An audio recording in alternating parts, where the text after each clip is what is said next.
Bien, vamos allí, como el Señor nos ha permitido hasta ahora poder disfrutar de su palabra. Vamos al libro de Hechos, libro de esta carta que también escribe Lucas, ¿sí? A Teófilo, haciendo aún más amplia la historia, ¿sí? No quedándose solamente con el Evangelio de Lucas, el cual él le ha querido contar las cosas que acontecieron y todo lo que el Señor hizo, sino que aún esto es como una ampliación que él hace acerca de eso, y sin lugar a dudas inspirado por el Espíritu Santo. Y también hoy vemos que más allá de la intención que Lucas tuvo, el Señor en su gracia y en su sabiduría ha preservado ese libro, esa carta, a fin de que también por medio de la Escritura, como parte de la Escritura, su pueblo también en ella encuentre consolación, encuentre paz, ¿sí? Y gracias al Señor por ese cuidado que tenemos y podemos apreciar así. El pasaje que nos toca hoy, mis hermanos, se encuentra en el versículo 15 del capítulo 1. Pero vamos a leer, porque está muy unido desde lo que vamos a leer desde el 15 hasta el final del capítulo, vamos a leer todos los versículos y luego nos vamos a centrar solamente en el versículo 15. Dice así: en aquellos días Pedro se levantó en medio de los hermanos, y los reunidos eran como 120 en número, y dijo: varones hermanos, era necesario que se cumpliese la escritura en que el Espíritu Santo habló antes por boca de David acerca de Judas, que fue guía de los que le prendieron a Jesús, y era contado con nosotros y tenía parte de este ministerio. Este pues, con el salario de su iniquidad, adquirió un campo, y cayendo de cabeza se reventó por la mitad, y todas sus entrañas se derramaron. Y fue notorio a todos los habitantes de Jerusalén, de tal manera que aquel campo se llama en su propia lengua Aseldama, que quiere decir campo de sangre. Porque escrito está en el libro de los Salmos: sea hecha desierta su habitación, y no haya quien more en ella, y tome otro su oficio. Es necesario, pues, que de estos hombres que han estado juntos con nosotros todo el tiempo que el Señor Jesús entraba y salía entre nosotros, comenzando desde el bautismo de Juan hasta el día en que de entre nosotros fue recibido arriba, uno sea hecho testigo con nosotros de su resurrección. Y señalaron a dos: a José, llamado Barsabás, que tiene por sobrenombre Justo, y a Matías. Y orando dijeron: tú, Señor, que conoces los corazones de todos, muestra cuál de estos dos has escogido, para que tome la parte de este ministerio y apostolado de que cayó Judas por transgresión, para irse a su propio lugar. Y le echaron suertes, y la suerte cayó sobre Matías, y fue contado con los 11. El versículo 15, mis hermanos, vamos a mirar aquí en estos versículos la autoridad y el señorío de Cristo. Pero en el versículo 15 vamos a ver que nuestro Señor, reinando, sentado a la diestra del Padre, tiene autoridad para constituir. Eso es lo que vamos a ver aquí en el versículo 15. Vamos a orar a nuestro buen Dios. Señor Dios y Padre, amado Salvador, te damos gracias por el orden, por tu favor, por tu cuidado, Señor, y cómo has dejado escrito, Señor, inspirando a hombres santos, apartados por ti, todo el cuidado, lo necesario, Señor, para arreglar tu iglesia. Ruego, mi Señor, que en tu gracia obres en cada corazón, a fin de que podamos, por las Escrituras, Señor, también anhelar y ser celosos de ese orden en el cual tú nos has dejado allí escrito. Obra nuestro corazón, Señor, a fin de que pongamos siempre los ojos en Cristo, honrándote, Señor, en todo tiempo, y guardando, Señor, tu palabra. Y como decimos, Señor, el hecho de que podamos amarte y obedecer. Amarte, Señor, guardando tus mandamientos. Esa es, Señor, tiene que ver el amor, así lo dice tu palabra. El hecho de poder no solamente decir de labios que te amamos, sino también aún poder demostrarlo. Y, Señor, ¿cómo demostrarlo? En nuestras fuerzas es imposible, Señor. Que tu gracia nos lleve a poner las manos en el arado, a vivir, Señor, de ahora en más, conforme a las misericordias vistas, recibidas, Señor, de ti, por medio de tu Santo Hijo Jesucristo. Gracias, Padre amado, gracias por tanta bondad. Te ruego, Señor, que obres en cada corazón aquí presente. En el nombre de Jesús. Amén. Bien, mis hermanos, en aquellos días, dice, se levantó Pedro en medio de los hermanos, y los reunidos eran como 120 en número, y dijo, ¿sí? Esta porción, mis hermanos, de la palabra del Señor, en esta porción vamos a encontrar parámetros de gran utilidad, fieles, ¿por qué? Porque vienen de la boca misma de nuestro Señor, de aquel Maestro, aquel Salvador, aquel Pastor y Obispo de nuestras almas, que nos muestra el orden de aquella casa de Dios, columna y baluarte de la verdad, la cual somos nosotros, ¿sí? La iglesia de Jesucristo. Él es el que ha establecido, Él es el que ha edificado su iglesia, Él es el que la ha hecho así de esa manera. Por lo tanto, a Él le pertenece, y como Él es el que la edificó, Él, y la sigue edificando, Él es el que ha dejado el orden de cómo seguir en la iglesia, cómo vivir en la iglesia, cómo andar en la iglesia. Y eso es lo que nos estamos encontrando aquí en este versículo, o a partir de este versículo, de cómo van a comenzar a ver la vida, de cómo vive la iglesia, de cómo se manejaban, cómo tenían el orden establecido, que no eran caprichos y todas esas cosas. Orden, mis hermanos, que no está ideado por el hombre, sino por aquel que hizo esta casa, como les decía recién, la cual somos nosotros, casa que está apoyada sobre esa piedra angular, principal piedra escogida por Dios y preciosa, desechada por el hombre. Y gracias a Dios que para nosotros esa piedra es preciosa, porque esa piedra es Jesucristo, su Hijo amado. Nosotros no podríamos haberlo visto así de esa forma, o aceptado o recibido de esa manera, a no ser por la obra de Dios en nuestros corazones. No podríamos, con el pasaje que Pedro escribe en su epístola, decir que para nosotros es precioso, a no ser por Cristo. Vosotros pues, piedras vivas, edificados, presentando sacrificios agradables por medio de Jesucristo. No podríamos hacer tales cosas a no ser por la obra de Dios, nuestro Señor y Salvador.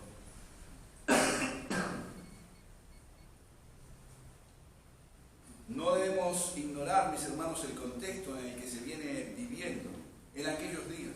La semana pasada, por la gracia del Señor, podíamos apreciar esa esperanza viva a la cual fuimos llamados, en los cuales ahora estamos en Cristo Jesús por su resurrección. Una esperanza que veíamos esas características que acompañaban y que era una marca que iba a estar o está en cada uno de los creyentes. Lo vemos en los hermanos que están allí, y también es a lo largo de la historia lo que se mantiene como esa marca de cada uno de los cristianos. Veíamos acerca de que cómo ellos, previo a la muerte del Señor Jesucristo, estaban con un ánimo y con una esperanza. Y cuando llegó el momento de que el Señor Jesús fuera entregado en manos de los transgresores, toda su esperanza, lo que ellos tenían, esas expectativas que ellos tenían, muere. ¿Se acuerdan que vimos todas esas cosas? ¿Sí? Pero es diferente a cuando nuestro Señor Jesucristo está previo a su ascensión a ser recibido arriba. Ya luego de eso hay otra actitud. Luego de que el Señor se fue, hay otra actitud, hay una esperanza viva. Y a partir de ahí se comienza a ver en la vida de ellos un testimonio que va a perdurar a lo largo del tiempo. Un testimonio que no va a quedar estático, un testimonio que va a ir creciendo como la senda de los justos, que es como la aurora que va en aumento. Así que gracias al Señor, porque Él es el que hace posible eso, y que podamos vivir en esa esperanza, aguardando su regreso, que vuelva otra vez a nosotros sin relación con el pecado, y mientras tanto nos purificamos a sí mismos. También eso es lo que veíamos. Esa era una de las características de la esperanza: unánimes, perseverando en la oración, en la comunión. Entonces no es que solamente decían, bueno, nosotros somos cristianos seguidores de Cristo, o esta es la iglesia, sino que había algo que los caracterizaba. Tenían esperanza, pero también iba acompañada con estas virtudes no propias, sino de nuestro Señor Jesucristo. La característica de esto, de aquellos días, como comienza diciendo el libro del versículo 15, nos lleva a mirar el versículo 14 una vez más. Todos estos perseveraban unánimes en oración y ruego con las mujeres y con María, la Madre de Jesús, y con sus hermanos. Esta era la característica, por eso dice, en aquellos días, esta era la manera que venían viviendo previo al cumplimiento de la promesa que el Señor les dijo que debían estar reunidos en Jerusalén juntos, unánimes. Esta era la manera que tenían de vivir, y esta es la manera que van a persistir. Y ahora más. Este mismo sentir, mis hermanos, en el cual perseveraban, nos lleva a pensar que no estaban ellos buscando lo suyo propio, sino lo que es de Dios. Esta unanimidad es esencial para el andar de la iglesia porque habla de una dependencia del Señor para adorarlo, para deleitarse y seguir en la voluntad de Dios. Esta característica en la que ellos estaban es esa, mis hermanos. Estaban buscando al Señor, rogando al Señor para hacer su voluntad, esperando la promesa, y había ese sentir en medio de ellos. Por lo tanto, no estaban buscando lo suyo propio, estaban negando sus vidas y buscando al Señor así, de esa forma. En este trasfondo, mis hermanos, Pedro se levanta en medio de ellos y comienza a hablar. Esto es lo que nos dice el versículo 15. La pregunta que tenemos hoy y vamos a tratar de responder a la luz de las Escrituras es: ¿por qué se levanta Pedro en medio de los hermanos? ¿Por qué se levanta este varón, mis hermanos? ¿Por qué él toma lo que nosotros decimos la posta, o toma la iniciativa, o por qué con ese impulso viene ahora y se levanta? Es como que estemos aquí nosotros ahora reunidos orando y de repente alguien en medio se levanta sin que haya sido mencionado y por el estilo y comienza a hablar, ¿no? Es un ejemplo así. Entonces, ¿por qué se levanta de esta manera Pedro? Podríamos mirar características de Pedro y por qué él podría haberlo hecho, ¿no? Podríamos decir, bueno, porque Pedro hizo esto, Pedro hizo aquello. Podríamos mencionar algunas de las cosas que destacan a nuestro amado hermano Pedro de los demás discípulos. Los evangelios nos muestran que siempre es uno de los que sobresalía de los demás discípulos que estaban alrededor del Señor. Él siempre tomaba la iniciativa, vemos eso en los evangelios. Estaba en un círculo íntimo del Señor junto a Jacobo y Juan. Cada vez que el Señor, la vez que fue al monte y se transfiguró el Señor, ellos estaban allí, se los menciona en los evangelios. Cuando el Señor iba al monte de los Olivos a orar, ellos estaban ahí y también estaba Pedro. También ahí en el monte de la transfiguración, Pedro decía: Señor, ¿quieres que hagamos una enramada? Una para ti, otra para Elías, otra para Moisés, y nos quedamos aquí. Vemos siempre eso que destaca la palabra acerca de nuestro hermano. Lo vemos a este varón así, de esa forma. Vemos en el capítulo 16 de Mateo a Pedro confesando quién es el Señor. Encontramos también la firmeza con la cual él decía: Señor, en el momento de la negación, Señor, yo no te voy a negar. Aunque otros se escandalicen, yo no me voy a escandalizar de vos. También los discípulos lo dijeron. Él es el que también en el huerto, cuando van a detener al Señor, con la espada corta la oreja del siervo Malco. Y podríamos decir, bueno, Pedro por estas características, y sé que no han mencionado muchas, por estas características merece o está aprobado de que podía levantarse en medio de los hermanos. De que está todo bien, bueno, este varón siempre puede sobresalir, tiene esa manera de vivir, por ahí lo hizo por eso. O también podríamos examinar y ver un poco más acerca de su conducta y podemos encontrar que a pesar de tener la iniciativa, también fue reprendido por el Señor por tener un pensamiento carnal y terrenal cuando le dijo: Señor, nada de estas cosas que vos estás diciendo te acontezcan. Y ya ahí ya tenemos una menos para Pedro, ¿no? Ya tenemos algo menos, ¿no? Un punto menos. También estaba en ese círculo íntimo Juan y Jacobo, como dije recién, pero ¿por qué Pedro? Podría haber sido otro, podría haber sido Juan, podría haber sido Jacobo el que se levanta en medio de ellos.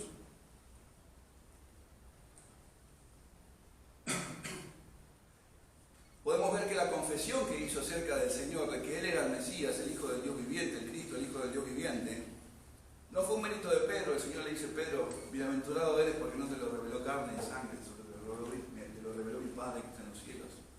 Entonces tampoco fue eso un mérito como para decir, bueno, esto es mérito de Pedro. La firmeza que él sostuvo en que no iba a negar a su Señor y que no se iba a escandalizar, cae por tierra al momento que nuestro Señor paralelamente estaba siendo enjuiciado. Entonces ahí ya tenemos una balanza equiparada, ¿sí? Igualada en la conducta de nuestro hermano Pedro.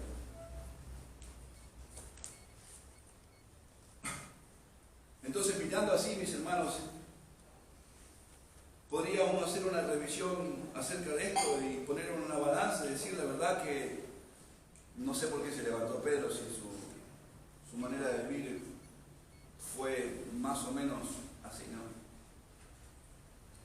Si uno hiciera una encuesta afuera y preguntaría a las personas por qué es conocido Pedro, y las personas generalmente dirían por dos cosas. Primero, porque es lo que más se conoce, ¿no? Por la negación y porque tiene la llave del reino de los cielos. Eso es lo que usted quizás va a preguntar, y es una respuesta que se va a decir así rápido. Quizás más sea por la negación, ¿sí? Quizás más sea por eso.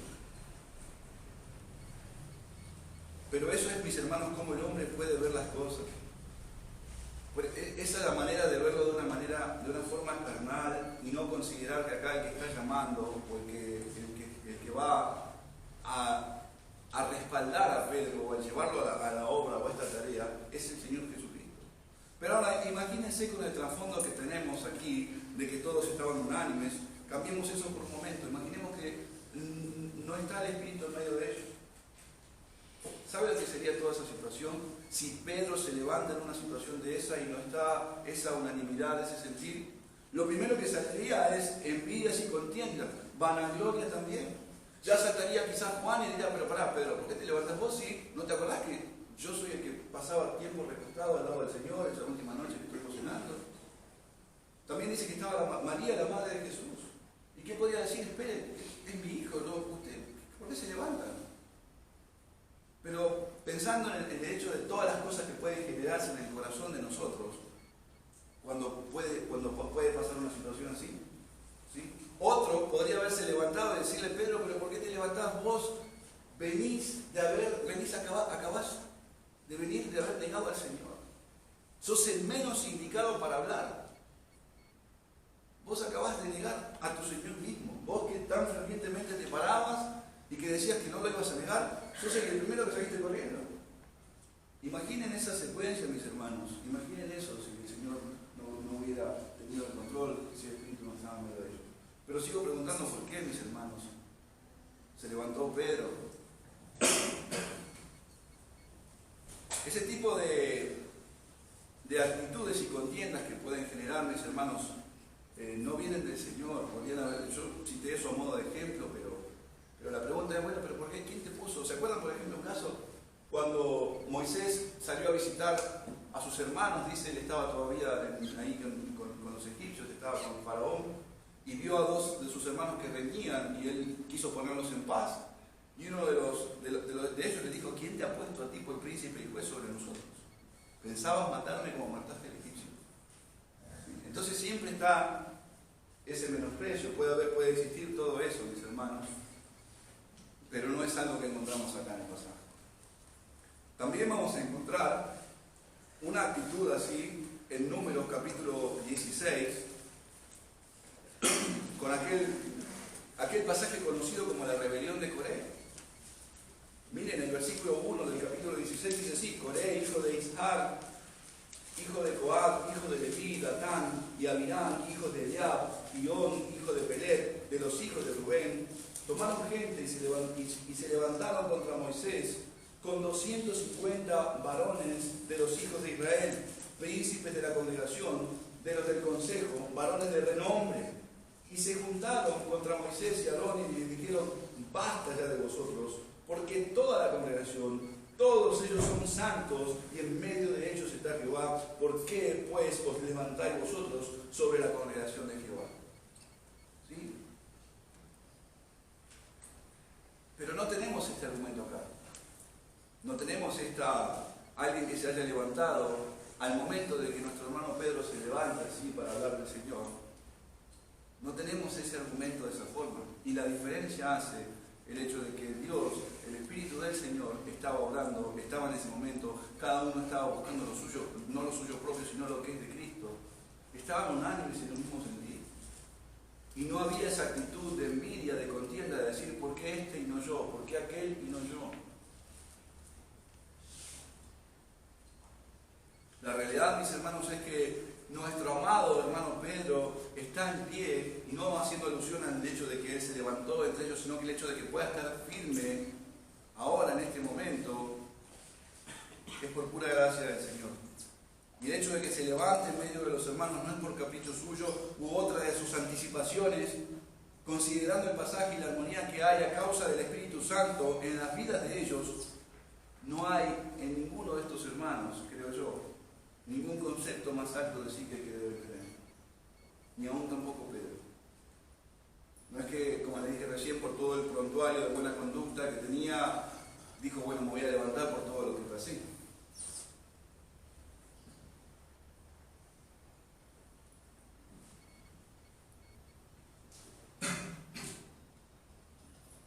La autoridad, mis hermanos, por la que Pedro se levanta, no es por un señorío propio, sino porque Cristo, Señor y Salvador, cabeza de la iglesia, lo constituyó como ese apóstol y como ese pastor, como ese anciano en medio de los hermanos. Eso es lo que tiene que ver. Hoy, miren, acompáñenme en 1 Corintios capítulo 3. 1 Corintios capítulo 3.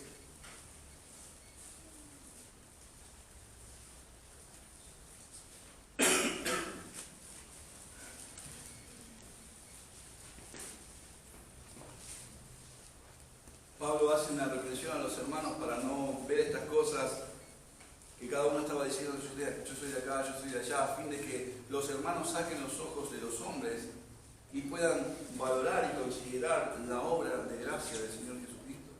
¿Sí? Y el versículo 5 dice así: ¿qué pues es Pablo y qué es Apolo?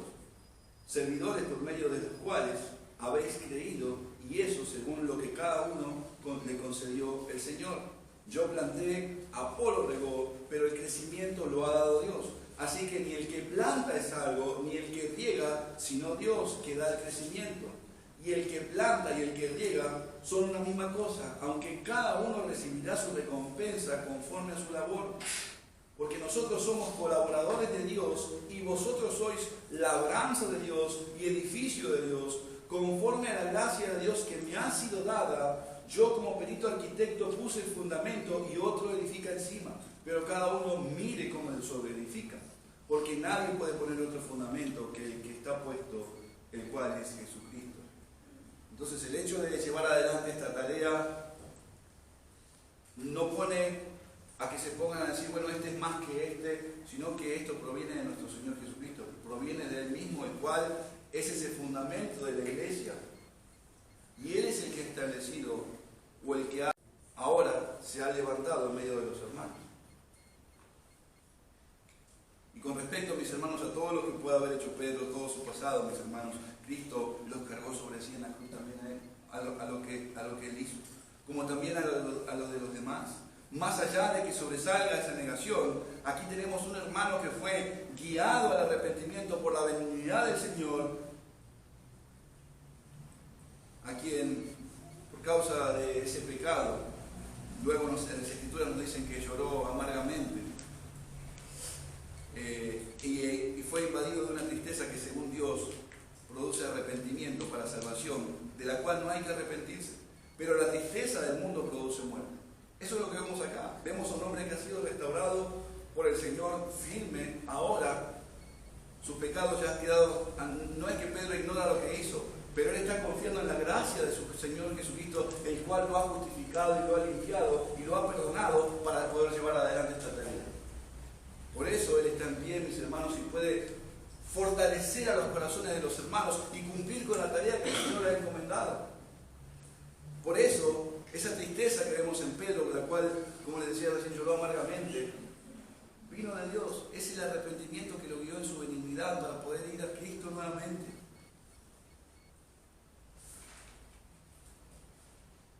Y esto, mis hermanos, esto que le pasó a Pedro, el hecho de poder llegar hasta acá, viene para que veamos desde dónde comenzó todo esto. Por ejemplo, desde Lucas capítulo 22. Acompáñenme ahí.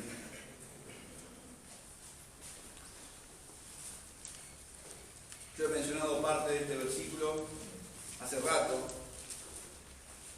pero acá tenemos un poco más amplia la conversación y vamos a ver cómo se va dando hasta que podamos llegar hasta este momento otra vez del versículo 15 de Hechos. Dice Lucas 22, versículo 31. Dijo también el Señor: Simón, Simón, he aquí Satanás os ha pedido para zarandearos como a trigo. Miren que le habla a él. Pero yo he rogado por ti que tu fe no falte, y tú, una vez vuelto, confirma a tus hermanos. Bueno, ahí vemos, ¿no?, la forma de él de decirlo con firmeza. Él le dijo: Señor, dispuesto estoy a ir contigo, no solo a la cárcel, sino también a la muerte. Y él le dijo: Pedro, te digo que el gallo no cantará hoy antes que tú me digas 3 veces que me conoces.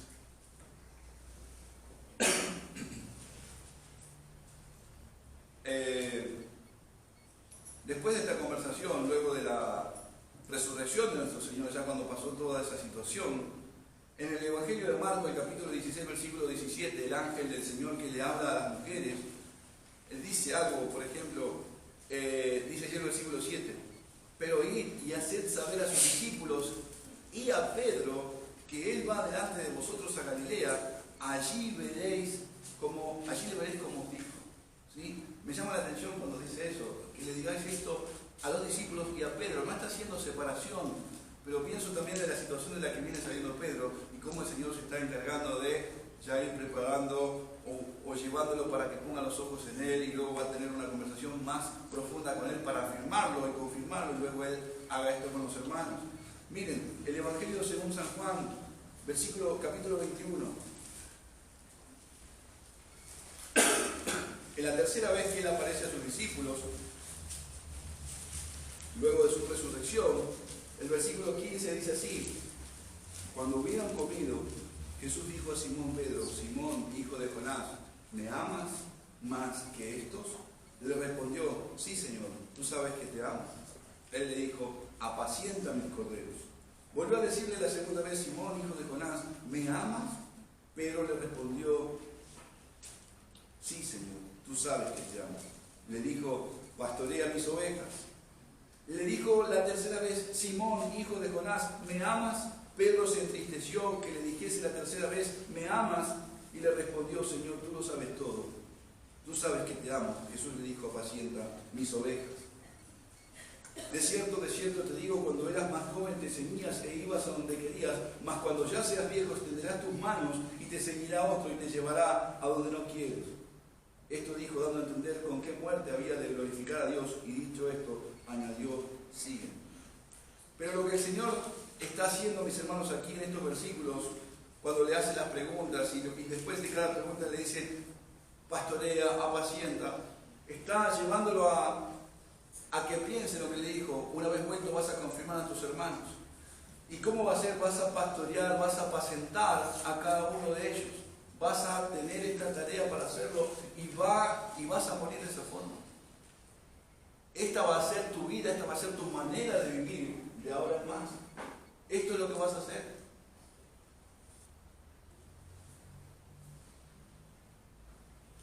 Más adelante encontramos ahí en el versículo 20, cuando ya continúan un poco más, volviéndose Pedro, vio que le seguía el discípulo a quien amaba Jesús, el mismo en que en la cena se había recostado al lado de él, y le había dicho: Señor, ¿quién es el que me va a entregar? Cuando Pedro le vio, dijo a Jesús: Señor, ¿y qué de este?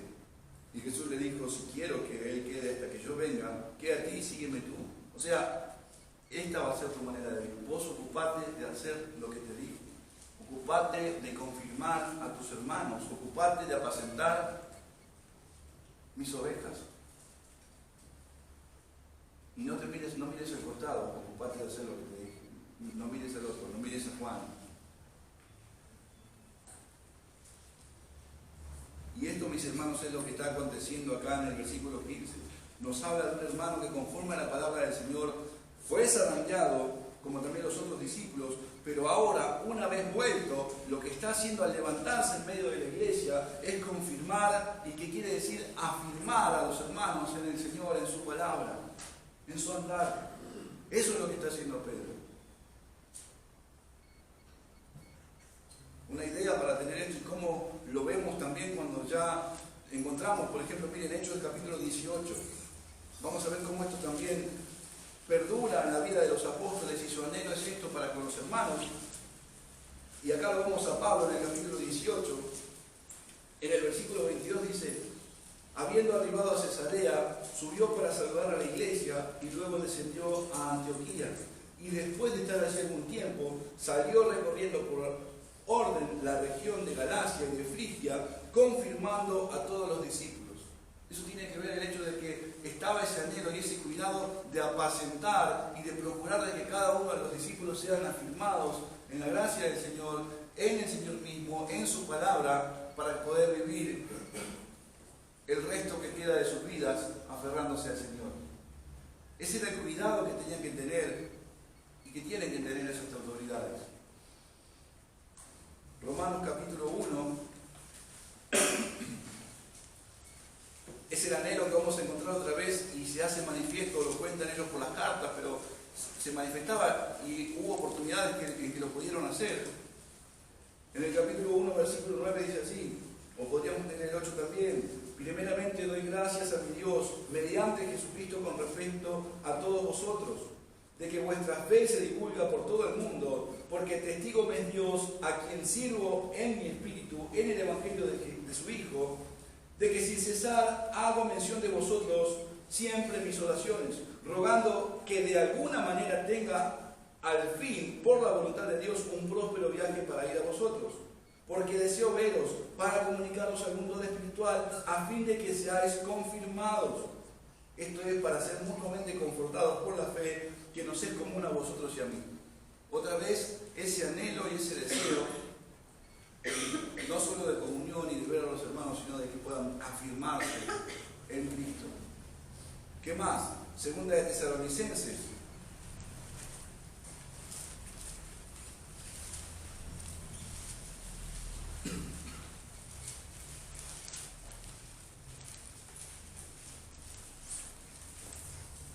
El deseo de Pablo por los hermanos en el versículo 16 del capítulo 2 dice: y el mismo Jesucristo, Señor nuestro, y Dios nuestro Padre, el cual nos amó y nos dio consolación eterna y buena esperanza, por gracia, conforte vuestros corazones y os confirme en toda buena palabra y obra. ¿Sí? O sea, vemos el deseo de los hermanos. Ellos querían transmitir todo lo que el Señor les había dado, todo el conocimiento de Dios, y animarlos y fortalecerlos y que sean afirmados. Pero también aquí el deseo de que esa obra no depende de ellos, esta obra la hace el Señor Jesucristo también. ¿Sí? Esta obra es de Él, el hecho de poder hacerlo así de esa manera. Y eso es lo que está haciendo Pedro al levantarse para hablar aquí en medio de los hermanos. Proverbios 27, versículo 23 dice: sé diligente en conocer el estado de tus ovejas y mira con cuidado por tus rebaños. Por lo tanto, atento a la voz de su Señor, que le dijo una vez vuelto: confirma a tus hermanos. Es eso lo que está cuidando Pedro de hacer, con diligencia. Ver el estado de sus ovejas y mirar el cuidado de su rebaño.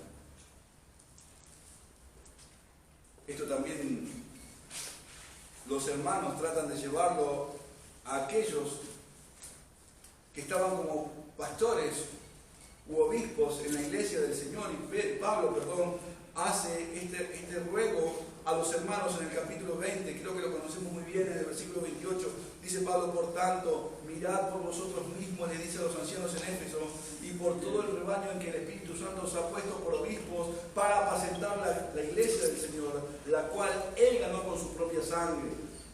Porque yo sé que después de mi partida entrarán en medio de vosotros lobos rapaces que no perdonarán al rebaño, y de entre vosotros mismos se levantarán hombres que hablen cosas perversas para arrastrar tras sí a los discípulos. Por tanto, velad, le dice a los ancianos, velad, velad, acordando que por 3 años, de noche y día, no he cesado de amonestar con lágrimas a cada uno. Pedro mismo,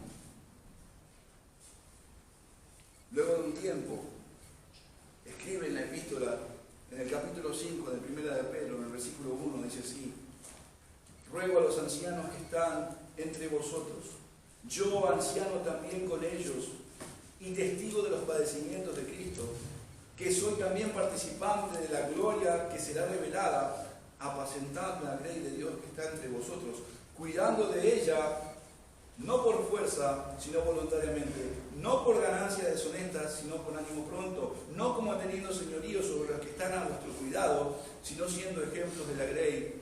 Y cuando aparezca el príncipe de los pastores vuestros, vosotros recibiréis la corona incorruptible de gloria. Este es el anhelo y el deseo y el cuidado que ellos dejan inspirados por el Señor escrito para esas autoridades que han de venir luego también y que han de perdurar así a lo largo de la historia de la iglesia, a lo largo de la vida de la iglesia, de cómo se van a conducir. Pero ahora eso es lo que Él está haciendo. Y eso es lo que vemos tiempo después escribir como consejo a aquellos que iban a hacer esta tarea. Como palabra de Dios, como consejo de Dios y palabra de Dios. El apóstol Pablo hace mención de esto y exaltando la gracia de Dios para llevar a cabo dicha tarea, mis hermanos. Porque yo soy el más pequeño de los apóstoles, dice él, que no soy digno de ser llamado apóstol porque perseguía a la iglesia de Dios. Pero por la gracia de Dios soy lo que soy, y su gracia no ha sido vana para conmigo. Antes he trabajado más que todos ellos, pero no yo, sino la gracia de Dios conmigo. Porque o sea yo, o sean ellos, así predicamos y así habéis creído. ¿Sí? Sea quien sea, hayamos hecho lo que hayamos hecho, y si ustedes creyeron y nosotros predicamos, lo que obró en medio de todo esto es la gracia de Dios. Lo que hizo que se lleve adelante esta tarea fue su gracia. Por eso se llama a sacar los ojos del hombre. Y no como que estamos a ciegas y no miramos a nadie adelante, mis hermanos. No es que está haciendo eso Pedro. Pedro se levanta y empieza a hablar en medio de los hermanos. Y está cumpliendo con diligencia la tarea que su Señor le mandó, para confirmarlos en Cristo. Y para estas cosas, esto es algo que hablábamos hoy, ¿quién es suficiente? ¿Quién está capacitado? ¿Quién está a la altura de llevar adelante esta tarea? Es por la gracia de Dios, lo que Pablo acaba de decir. Esto es lo que Pedro, mis hermanos, había recibido. Esto es lo que tenía, por tanto, debía honrar al Señor por lo que le había sido confiado a este ministerio o a este servicio.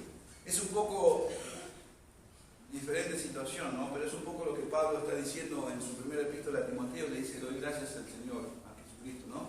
Que me tuvo por fiel, habiéndome puesto por el ministerio, habiendo yo sido esto y esto. ¿Sí? Doy gracias al Señor por ello. Ahora lo que están haciendo estos hermanos es honrar al Señor con su manera de vivir, y por eso es que se levantan y pueden hablar con esa autoridad, porque viene dada por Cristo. Por eso les dije recién, esto no es un chispazo de Pedro, no es una idea que le salió así de repente de levantarse por sí solo porque se le antojó en medio de la iglesia. Esto lo hicieron o lo hizo por el hecho de que el Señor lo constituyó así. Y lo encontramos en esa manera de vivir, cuidando, pastoreando a la iglesia del Señor hasta el fin de sus días. Sin lugar a dudas, después en Gálatas podemos encontrar cuando Pablo amonesta al hermano Pedro, en su manera de andar, que no era conforme al Evangelio. Pero lo vemos aún respondiendo a esa amonestación y volviéndose a su Señor y siguiendo un camino ordenado a la luz de la palabra hasta el fin de sus días.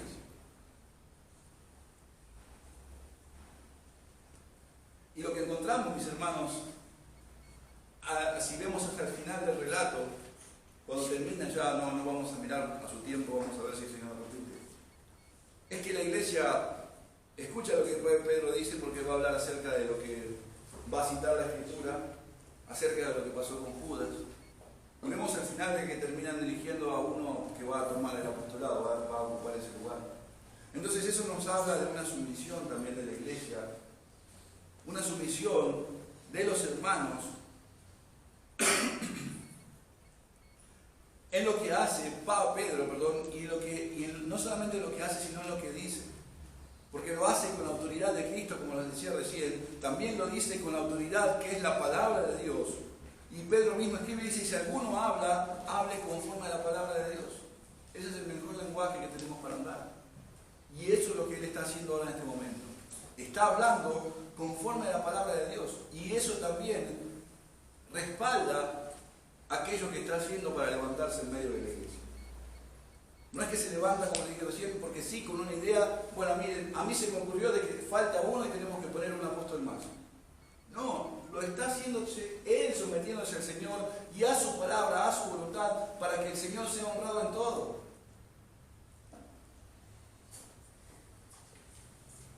Y la sumisión, mis hermanos, la sumisión que vemos en la iglesia, contempla todas estas cosas que veíamos allí, lo que está haciendo conforme a la vida de Pedro, su andar, sus palabras, que no eran palabras suyas, palabras del Señor. Pero también tiene una responsabilidad en cada uno de aquellos que estaban allí, el hecho de poder escudriñar y comprobar lo que Pedro estaba diciendo. Miren, ¿por qué? Porque no era palabra del hombre, era palabra de Dios. En Hechos capítulo 17 encontramos el testimonio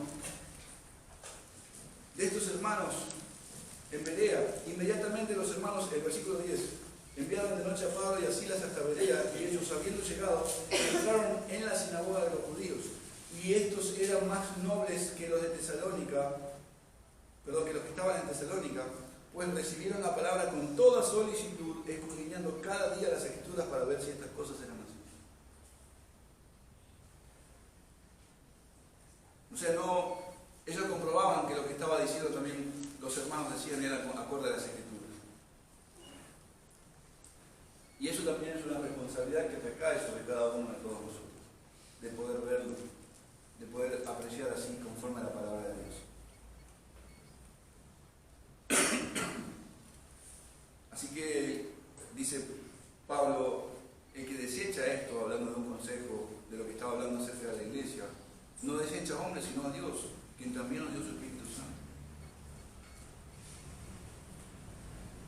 Generalmente cuando se habla de someterse o de sumisión, pienso que pasan muchas cosas por nuestro corazón, o por el corazón de las personas también, ¿no? Aquellos que escuchan sumisión inmediatamente puede ser orgullo y temor, o temor y orgullo. Son aquellas cosas que están por naturaleza en nuestros corazones, el temor, el orgullo. Y la sumisión de no querer saber nada, porque ya por naturaleza no nos queremos someter a Dios, estando sin Dios y sin esperanza. Y el orgullo, por pararnos en nuestra soberbia, en nuestra jactancia, entonces no queremos. Pero eso cambia cuando la persona viene a Cristo Jesús. Ya cambia eso, ya no hay más ese temor a someterse, porque es una palabra viva y verdadera que viene de Dios mismo. Entonces, se levanta esta persona, se levanta Pedro y habla con la palabra de Dios, vive conforme a la palabra de Dios, y la iglesia mira todo eso y se somete a eso que está diciendo, porque es conforme a la palabra de Dios. Entonces no hay ese temor, no hay un orgullo, no encontramos eso a lo largo de toda esta historia, de que, como les dije en un principio, alguien se levantó y dijo, mira Pedro, no tenés por qué abrir tu boca.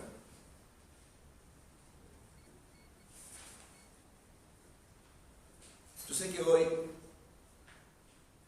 el Evangelio ha sido muy maltratado y sin lugar a dudas hay muchos creyentes que han sido dañados por el mal uso de estas cosas, de lo que estamos hablando acerca de la autoridad, y existen estos temores. Pero mis hermanos, es necesario dejar de lado y hacer morir cada una de esas cosas, el orgullo también, porque el orgullo también trae después rebeldía. Hacerlo morir a la luz de la palabra y poder comprobar de lo que la persona está hablando y cómo vive, tiene que ver con esto, está conduciéndose de esa forma. No podemos vivir toda una vida sujeto a temores, sujetos a ideas de que cosas que yo viví tiempo atrás. Y le digo esto en el ambiente de que cada uno de nosotros hemos salido de lugares diferentes, donde todas estas cosas no existían o no se veían, y había un sometimiento, un señorío, un autoritarismo, y se hacía lo que yo digo porque a mí se me antoja, y no era porque conforme a la palabra de Dios y no se buscaba honrar al Señor de corazón.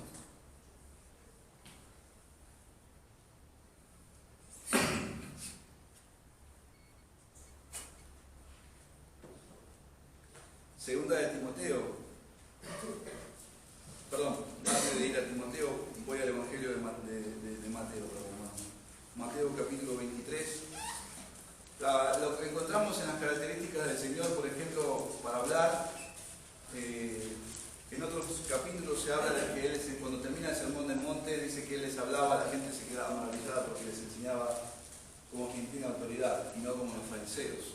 Entonces se podía apreciar eso, y eso también es lo que Él va haciendo en la vida de sus discípulos, y eso también es lo que perdura, el hecho de poder tener autoridad para hablar conforme a la palabra y a la manera de andar también. En el versículo 1 dice: entonces habló Jesús a la gente y sus discípulos diciendo: en la cátedra de Moisés se sientan los escribas y los fariseos, así que todo lo que os digan que guardéis, guardadlo y hacedlo, mas no hagáis conforme a sus obras, porque dicen y no hacen, porque atan cargas pesadas y difíciles de llevar y las ponen sobre los hombros de los hombres, pero ellos ni aun con un dedo quieren moverlas. ¿Sí? Entonces, pero el Señor dice, anima al pueblo, dice: si es conforme a la ley, hagan, pero no que salgan en sus vidas, se vea que hablan y no hacen, porque esa es la característica que tienen ellos. Ahora sí vamos a segunda de Timoteo, en el capítulo 3.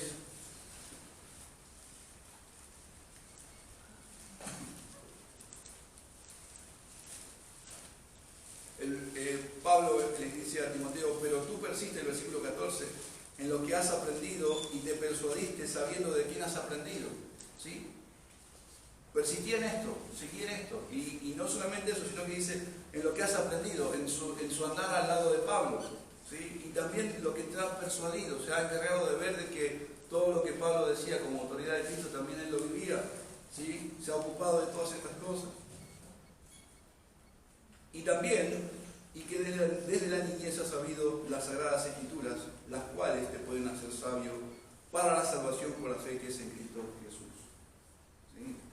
Entonces, conforme a la palabra que también él había aprendido y conocía, también podía llevar adelante esta tarea de persistir, de persuadirse y poder ver. Viene a mi mente, mis hermanos, esto hablando de la sumisión y de ver todas estas cosas. Y que ellos no hacían abuso de esta autoridad también. Vienen a mi mente las palabras de Pablo a Filemón. No sé si ustedes recuerdan, ¿no? Cuando Pablo escribe a Filemón por Onésimo y le dice, ¿no? Por lo cual, aunque tengo mucha libertad en Cristo para mandarte como conviene, más bien, dice Pablo, te ruego por amor. Te ruego por mi hijo Onésimo, a quien engendré mis prisiones. A que antes Onésimo era inútil a vos y a mí, pero ahora nos es útil a los dos, por la obra del Evangelio. Pero fíjense que dice, yo tengo la libertad para mandarte, pero no voy a poner eso, voy como anciano en Cristo Jesús. Te ruego por amor, te ruego por Onésimo. Por eso Pablo también dice, con toda autoridad, hermanos, sed imitadores de mí, mirad a los que así se conducen según el ejemplo que tenéis en nosotros. Según el ejemplo que tenéis en nosotros. Por eso mismo, mis hermanos, las Escrituras, por amor al Señor también, nos hablan una y otra vez en el capítulo 5, por ejemplo, de 1 Tesalonicenses, en el versículo 12 dice, os rogamos, hermanos, que reconozcáis a los que trabajan entre vosotros y os presiden en el Señor y os amonestan, y que los tengáis en mucha estima por amor a causa de su obra, tened paz entre vosotros. Hebreos también habla acerca de esto en el capítulo 13 y dice así, versículo 17, obedeced a vuestros pastores y sujetaos a ellos, porque ellos velan por vuestras almas como quienes han de dar cuenta, para que lo hagan con alegría y no quejándose, porque esto no os es provechoso. Mis hermanos, lo que acabamos de ver no es un curso acelerado de la obediencia, no tiene nada que ver con eso. Espero que por la gracia de Dios podamos mirar las Escrituras y ver lo que nos demanda para cada uno de nosotros, la tarea que se nos ha dado, lo que se nos han dado, y cómo poder andar, como vemos el testimonio aquí en el versículo 15, o de ahora más en Hechos, si el Señor nos da vida, ese andar de la iglesia, agradando al Señor en todo tiempo. Y también tenemos un amplio ejemplo de sumisión en la vida de nuestro Señor Jesucristo. No podemos negar que Él es el perfecto ejemplo de sumisión a la voluntad del Padre en su andar, y siendo obediente hasta la muerte y muerte de cruz. Y que resucitado subió a lo alto, llevó la cautividad y dio dones a los hombres, y constituyó a unos apóstoles, profetas, evangelistas, pastores y maestros. Por lo tanto, Él es el que hizo esta tarea, Él es el que constituyó esta obra que llamamos este servicio, este ministerio. Él es el que levantó, hizo que Pedro, a pesar de todo lo que pasó, pudiera levantarse con autoridad y confiando en su justicia para confirmar a sus hermanos. Él es el que lo hizo. Por eso Pedro se levanta y va a comenzar a hablar con la Escritura para el orden de la iglesia. ¿Amén? ¿Y con qué fin lo hizo? Bueno, Efesios se extiende y también dice a fin de perfeccionar a los santos para la obra del ministerio, para la edificación del cuerpo de Cristo. Ahí está el por qué también Pedro se está levantando para hablar en medio de la iglesia, para la perfección de los santos. Hermanos, oremos al Señor que nos dé tal disposición de corazón para vivir delante de Él, honrando a Dios en todos nuestros caminos. Amén. Oremos al Señor. Padre bendito, te damos muchas gracias, Señor, por tu cuidado, por la instrucción que hallamos en tu palabra, tu consejo, Señor. Ruego, Padre, que obres en cada uno de nosotros a fin de poder honrarte en nuestro andar, de considerarte en todos nuestros caminos, de no vivir, Señor, según nuestras ideas, según nuestro parecer, nuestras emociones, sino que con un corazón sincero, puro, Señor, amándote a ti, podamos obedecer tu palabra, Padre. Ayúdanos, te lo pedimos, ruego que obres en cada corazón, a fin de que nuestra confianza esté siempre que haciendo todas estas cosas es agradable a ti, oh Padre, por medio de Jesucristo. Gracias, Señor, porque en Él encontramos ese ejemplo perfecto de obediencia, de sumisión, de entrega. Gracias, Señor, porque tú has hecho que nuestras almas se vuelvan a aquel pastor y obispo de nuestras almas. Gracias,